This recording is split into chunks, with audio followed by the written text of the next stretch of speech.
afternoon. My name is Dr. Renee Collins, and I would like to welcome you to the ninth annual Valley Conservatory Early Music Festival.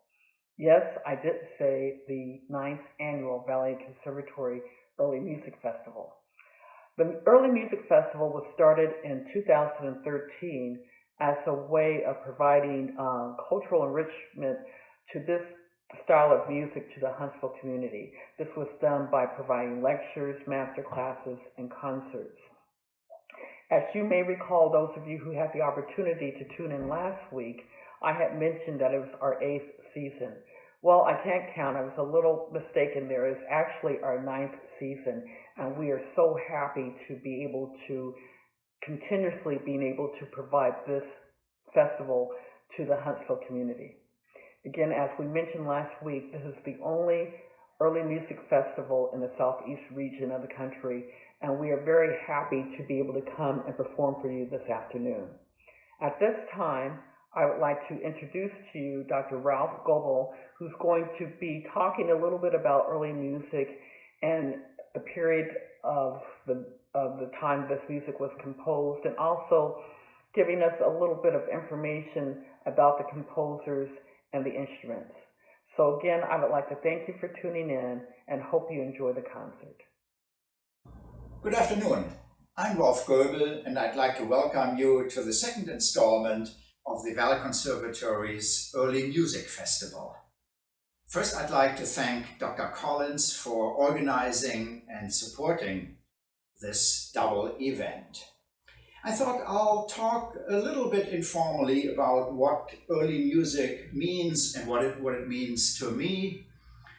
Many of us are by now very familiar with the classical romantic tradition, basically the tradition from Mozart on to Beethoven, then the romantic composers Schumann, Schubert, Brahms, the late romantic composers like Wagner and Liszt, and even the early 20th century composers Schoenberg and other members of the Second Viennese School. But early music is distinctly different. And there are various opinions about what early music encompasses, but it basically covers the enormous period from the Middle Ages to the Baroque period and even the early classical period, shortly before Mozart achieved his highest achievements. What then is early music? For one thing, it deals with the composers of the Middle Ages, the Baroque, the Renaissance, and we will hear some composers again, and some of them are very well known, of course. J.S. Bach, the absolute pinnacle of Baroque music. Telemann, we will hear today. William Byrd, the eminent composer of madrigals and virginal music in England. And other composers that we will also feature are lesser known, and some of them are totally unknown. And it seems as if scholars and musicians are rediscovering a wealth of other composers, again from the Middle Ages onto the Renaissance, the Baroque, that have not been listened to very much, that had been forgotten for some time, then are being rediscovered. And so early music tries to expand our notion of what Western classical music is. Another feature is because it deals with old music, old meaning again before the classical romantic period. Musicians have cultivated various historically informed performance styles. And at one point, people claimed that based on traditional contemporary manuscripts and documents, musicians thought they could have, they could reconstruct a kind of authentic performance practice, the way presumably that music really sounded in 1650 or 1339. And that turned out to be an illusion, because even if we can replicate the instruments quite faithfully of that time, even if we can sort of reconstruct old concert halls, or we have concert halls from the earlier period that have survived, we are modern listeners, and so we cannot listen to that music the way people in the 16th or 17th century listened to that music. Nor can we as musicians faithfully, authentically replicate that performance style. And so what musicians nowadays try to do is we are trying to cultivate historically informed performance styles. Styles that try to somehow get closer to what we think the performance styles of that past period was. And so we try to get as close as possible to that period in terms of tempi, in terms of articulation, the way I strike a bow, or the way I hit keys on a keyboard, phrasing, the way I shape a line, a musical line on my recorder or on the bassoon. And what you will hear will sound very different from what we are used to when we listen to a symphony orchestra playing Beethoven or Brahms. For one thing, the instruments that you will hear are replicas, quite faithful replicas of old instruments. And so you will hear the viol, the harpsichord, the recorder, the Baroque bassoon, and other instruments. And those instruments were built in our time, but according to old specifications. And so this is one way of getting us closer to the Renaissance, to the Baroque period, without actually transporting us back into that time, which is impossible. And musicologists, scholars of music, have come to edit manuscripts in critical editions, consulting original manuscripts if they survived, comparing manuscripts in order to reconstruct as best as they can what the intention of the composer may have been. And so what we will hear is, again, not a time capsule that projects us back into the old periods, but a modern attempt, our attempt, to revive, to reconstruct, to empathize with the music of the Middle Ages, the Renaissance, and the Baroque. And I hope you enjoy our performances.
now be playing the Sonata Concertante, the Nona Sonata, the Ninth Sonata by the mid-17th century Italian master Dario Castello, who was from Venice, and like his contemporaries, he explored the sort of virtuosity of various instruments. So you will hear some fast passage work, some recitativos, a beautiful bassoon solo, and you will hear one of the early music ensembles sponsored by the Valley Conservatory, and the instrumentation is 2 Baroque violins with special Baroque bows and gut strings, a Baroque bassoon that, as I said, has a beautiful solo halfway through, and the basso continuo, the accompaniment, is played on the viola da gamba, another historic string instrument related to the lute, and the harpsichord. So I hope you'll enjoy Dario Castello's Sonata Concertate, the Nona Sonata, the Ninth Sonata.